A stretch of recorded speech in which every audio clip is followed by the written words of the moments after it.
Oui, bonjour les amis. Alors, aujourd'hui c'est le dernier jour de l'année liturgique.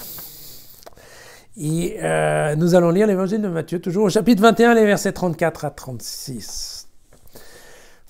Tenez-vous sur vos gardes, de crainte que vos cœurs ne s'alourdissent dans l'ivresse, les beuveries et les soucis de la vie, et que ce jour-là ne tombe sur vous à l'improviste, comme un filet, car il s'abattra sur tous ceux qui se trouvent sur la face de la terre entière. Mais restez éveillés dans une prière de tous les instants pour être jugés dignes d'échapper à tous ces événements à venir et de vous tenir debout devant le Fils de l'homme. Bon.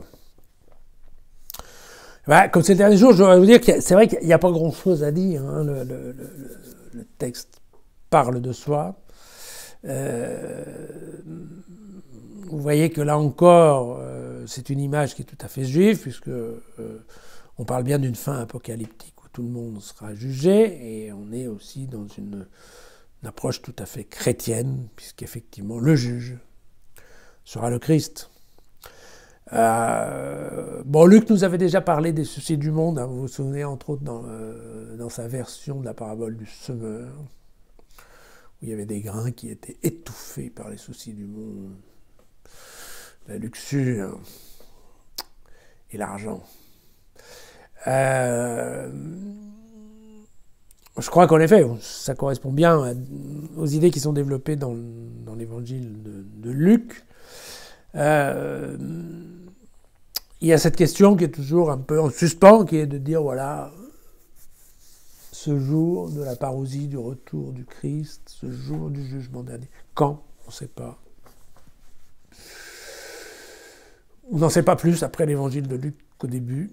Et surtout, surtout comme ça fait 2000 ans ou presque qu'il a été écrit, on voit bien que là, il y a une attente qui ne se réalise pas, à moins que, et bien entendu ça reste l'option qui est probablement l'option la plus sérieuse, hein, puisque, encore une fois, hein, c'est ça, hein, le cheminement des chrétiens avec l'évangile, c'est jamais que le cheminement de l'humanité qui se pose des questions sur Dieu, et qui essaye de trouver les meilleures solutions, et souvent les meilleures solutions sont celles qui sont retenues, parce que c'est ce qui correspond, en fait, d'une part aux attentes, bien entendu, de l'humanité, mais aussi à ce qui peut enrichir la vie, voilà. Et donc, dans ces options, bien évidemment, il y a cette question de jugement, oui, d'évaluation, de savoir si en fonction du jugement, est-ce qu'on aura droit à accès à une vie éternelle ou pas. Et ce qui est vrai, c'est qu'à l'époque de Jésus et des Juifs, eh bien, on voyait ça comme le jour du Big Bang, ou du Bang Bing, hein, plutôt en référence au Big Bang, qui était la création.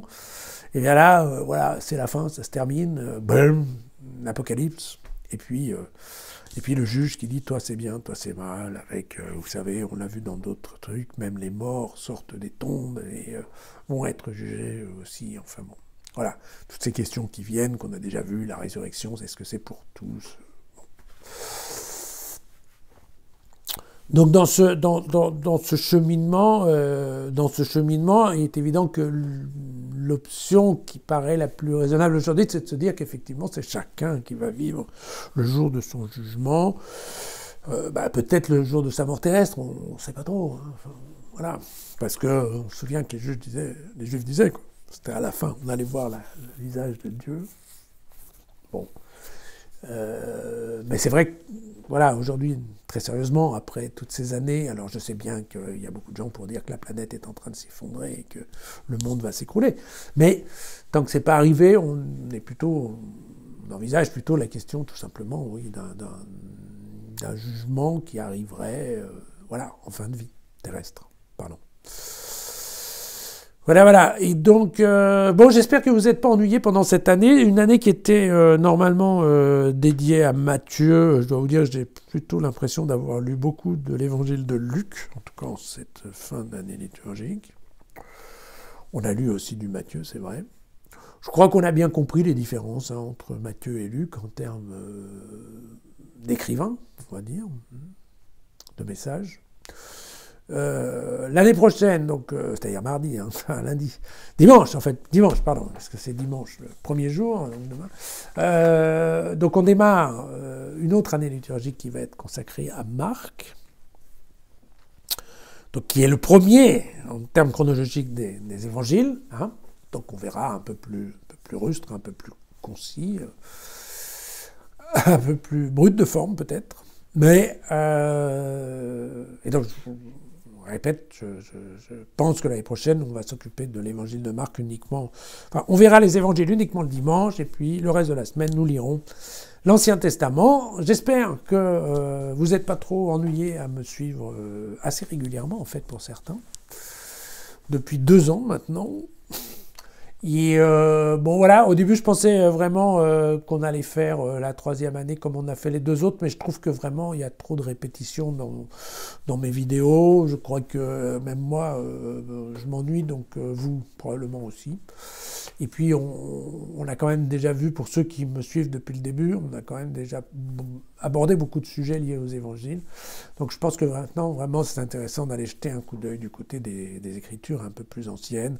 Probablement, bien entendu, il y aura moins de valeur ajoutée dans le sens où, voilà, en termes de commentaires, les commentaires de l'Ancien Testament sont moins riches que les commentaires des évangiles, mais ça va nous ouvrir les yeux aussi sur d'autres textes. Je pense que ça fait pas de mal, c'est important pour nous qui cheminons en fait, hein, tout simplement, et qui essayons de comprendre comment ça fonctionne, où est Dieu, comment on peut se rapprocher de lui, comment en fait on peut construire une vie plus positive possible, parce qu'on n'est pas là pour très longtemps quand on passe sur Terre.